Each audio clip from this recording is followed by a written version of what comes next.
چرا مردم پشتم گپ میزنن؟ من گفتم علتهای متعددی داره. یکی از علتهای گپ زدن مردم پشت خودتی است که اونا بیکار هستن.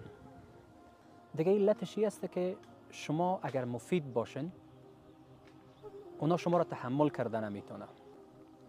دیگه علتش است که شما از اونها بلندتر هستین، شما از اونها قوی تر هستین، شما از اونها یک پله و دو پله و ده پله و صد پله بالاتر هستین.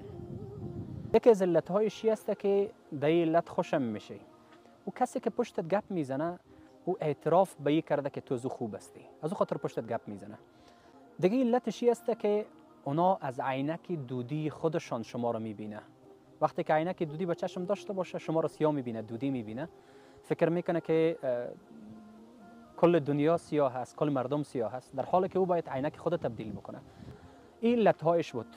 راه حل چی است؟ سکوت، تبسم، لبخند.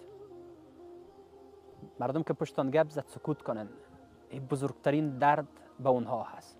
لبخند بزنن، این بزرگترین پاسخ به اونها هست.